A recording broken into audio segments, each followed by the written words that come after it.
Halo sobat, jika Anda perhatikan kendaraan di seluruh dunia melalui siaran televisi, film, atau media lainnya, Anda akan melihat bahwa cara berkendara ada dua, yaitu dengan setir kiri atau dengan setir kanan.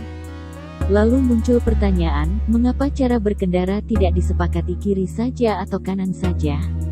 Mari simak penjelasannya. Kebijakan penggunaan setir kiri atau setir kanan ditetapkan oleh semua negara di dunia sebagai kebijakan nasional.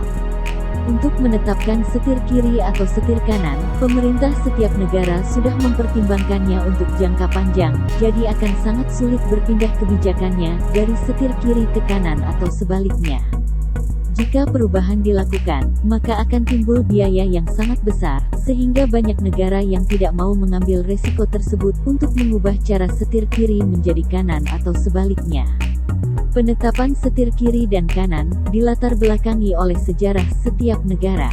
Berikut ini beberapa kutipan latar belakang sejarah sebelum negara-negara ini menetapkan cara berkendara dengan setir kanan atau setir kiri. 1. Inggris dan negara-negara persemakmurannya. Negara ini adalah salah satu negara di Eropa yang menggunakan setir kanan, padahal mayoritas negara-negara Eropa menggunakan setir kiri. Sejarah penetapan setir kanan ini terkait dengan kebiasaan ketika Inggris berada di bawah kekuasaan Romawi. Hampir semua orang Inggris saat itu melakukan aktivitas dengan tangan kanan. Mereka biasanya mengendalikan kuda dengan tangan kiri, dan membawa senjata dengan tangan kanan. Posisi tersebut sangat ideal untuk bertempur saat itu. Tentara Romawi juga berbaris-berbaris di sisi kiri jalan. Kebiasaan atau konvensi ini berlaku di Inggris hingga sekarang.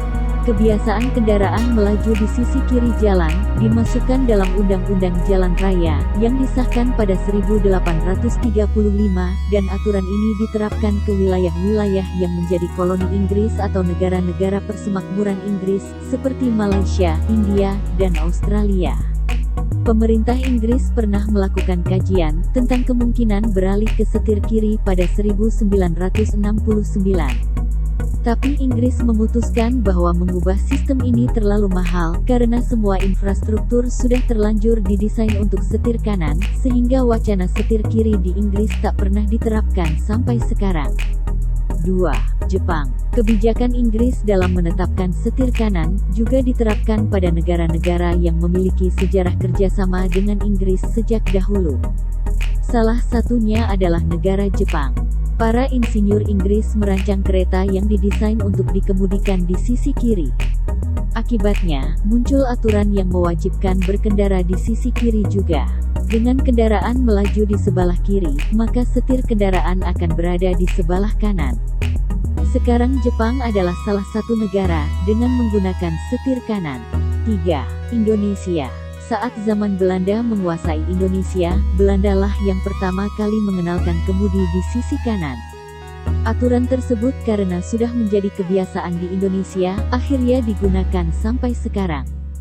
Saat Jepang menguasai Indonesia pada Perang Dunia II, kebijakan ini tetap dipertahankan Jepang, karena Jepang juga mengemudi di sisi kanan. 4. Belanda. Awalnya Belanda menggunakan kebijakan setir kanan, seperti yang terapkan pada semua jajahannya, termasuk Indonesia. Namun, ketika Napoleon dari Perancis menguasai Belanda, kerajaan itu kemudian mengubah haluan kemudi dari kanan ke sisi kiri.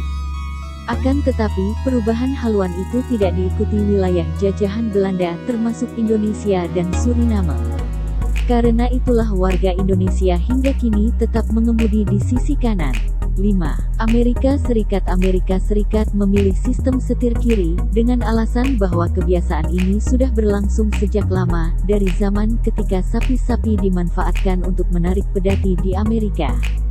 Pada akhir 1700-an, pedati yang ditarik oleh dua kuda sangat populer, dan biasanya kusir atau sais duduk di sisi kiri, karena ia perlu tangan kanan untuk memegang cemeti, untuk mencambuk kuda. Cara terbaik bagi pedati untuk melewati pedati-pedati lain, adalah dengan berat.